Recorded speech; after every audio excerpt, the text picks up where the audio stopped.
हर हर महादेव दोस्तों, वैष्णवी एकेडमी में आपका स्वागत है। आज हम कक्षा 8 NCERT हिंदी पैटर्न का 2.1 के क्वेश्चन पढ़ेंगे।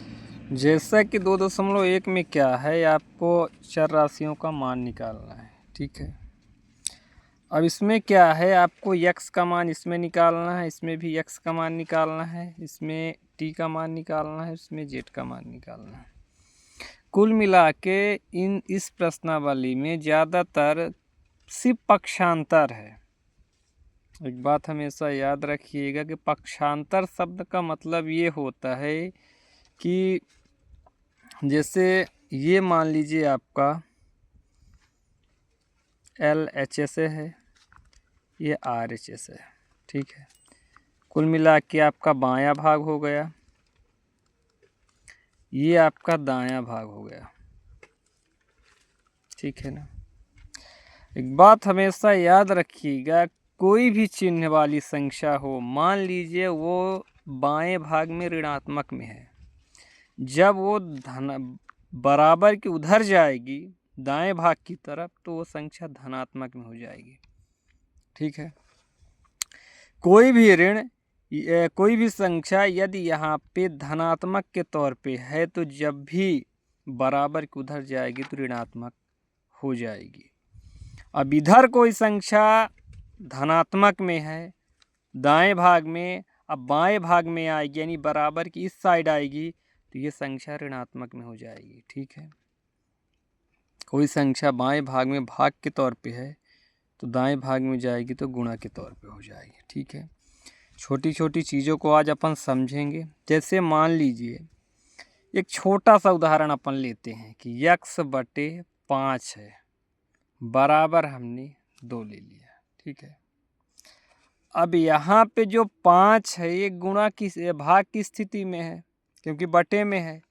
इसको आपको ऊपर वाली संख्या की परिमेय संख्या में है, इसको अंश बोलते हैं, ये आपको पता है, इसको हर बोलते हैं। तो हर वाली संख्या जब बराबर की उधर जाएगी तो ये इधर भाग के तौर पे है। मान लीजिए ये दायां भाग है आपका और ये आपका बायां भाग है। ठीक है ना, तो दाएं भाग से बाएं भाग की तरफ जब जाएगी तो ये संख्या आपकी भाग में है, तो यहाँ पे आपकी गुणात्मक हो जाएगी, गुणा में हो जाएगी, जैसे कि यहाँ पे मैंने बताया आपको। ठीक है, इधर यदि गुणा में है तो बराबर को उधर जाएगी तो भाग में। अब x का मान यहाँ पे आपका 10 आ गया। कितना आ गया दोस्तों? 10 आ गया। कुछ छोटे उदाहरण और भी लेते हैं अपन। जैसे x + 3 = 2 है। ठीक है, अब हम पेटीएम पर 1 रुपए प्राप्त हुए। अब हम जब बराबर की उधर x का मान मुझे निकालना है, तो बाकी संख्याओं को बराबर की इधर हम ट्रांसफ़र कर देंगे। ठीक है, तो x बराबर ये आपका 2 है, ये संख्या इधर प्लस में है, मतलब धनात्मक में। ये देखिए, जब संख्या धनात्मक में रहेगी तो बराबर उधर जाने पे ऋणात्मक पे, तो ये आपका -3 आ जाएगा। यहाँ पे देखिए, समझिए, x बराबर, अब 2 में 3 घटाना है, तो जो संख्या मुझे बड़ी दिख रही है, चिन्ह नहीं देखना, ये संख्या मुझे बड़ी दिख रही है, ऋणात्मक में है, तो यहाँ पे आप इन दोनों, एक संख्या प्लस में हो और एक संख्या ऋण में हो, जब संख्याओं को आपस में घटाओगे आप, घट जाएगी, क्योंकि एक धनात्मक एक ऋणात्मक है। ठीक है, तो यहाँ पे आपका -1 आ जाएगा, क्योंकि यह संख्या धनात्मक है, ऋणात्मक है। जब एक धनात्मक एक ऋणात्मक हो तो संख्याएं आपस में घट जाती हैं। ऋण चिन्ह इसलिए आया क्योंकि 3 के सामने 3 यहाँ पे बड़ी है, उसके सामने की चिन्ह ऋणात्मक है, इसलिए ऋणात्मक आपका आ गया। ठीक है ना। अब जैसे यहाँ पे मान लीजिए कि 5x = 3 है। ठीक है ना, छोटी छोटी संख्याएं हैं, ज़्यादा कुछ बहुत बड़ी संख्याएं नहीं। अब यहाँ पे 5x = 3 है। यहाँ पे एक बात हमेशा याद रखिएगा कि 5 × x हो या फिर 5x हो, ये दोनों संख्याएं आपकी सेम हैं।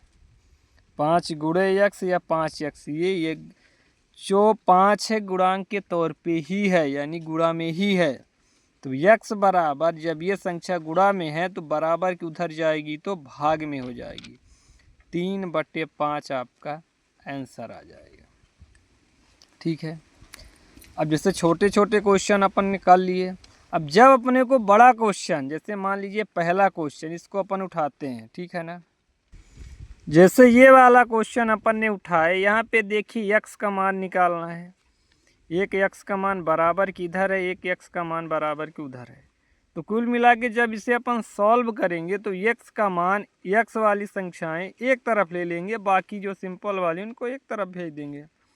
अब समझिए, यहाँ पे आप थोड़ा सा दिमाग लगाइए।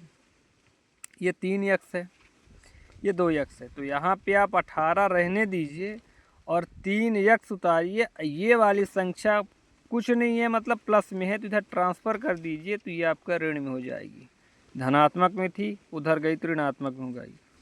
तो ये आपका 18 आया। 3 यक्स में से 2 यक्स घटाने पे यक्स आया। ठीक है ना। तो यक्स बराबर आपका 18 आंसर आ जाएगा। ठीक है।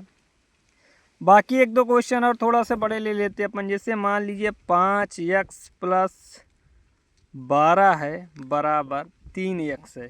ठीक है।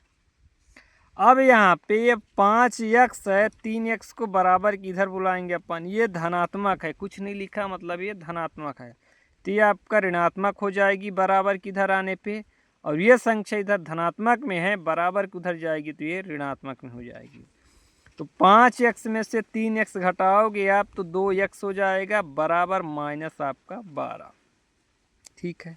अब यहाँ पे समझने वाली बात यह है कि x का मान मुझे निकालना है। तो x 2 इधर गुणा में है x के साथ, तो बराबर की उधर जाएगा तो आपका भाग में हो जाएगा। तो 2 छक्का 12, x बराबर -6। ठीक है। समझ में आया। ऐसे ही आपके बाकी क्वेश्चन हैं, आप कीजिएगा। जो नहीं समझ में आएगा तो कमेंट ज़रूर कीजिएगा। धन्यवाद वैष्णवी एकेडमी में जुड़ने के लिए। एवं जिन लोगों को समझ में आ रहा तो दोस्त भाई उनको शेयर भी करते रहिएगा। धन्यवाद।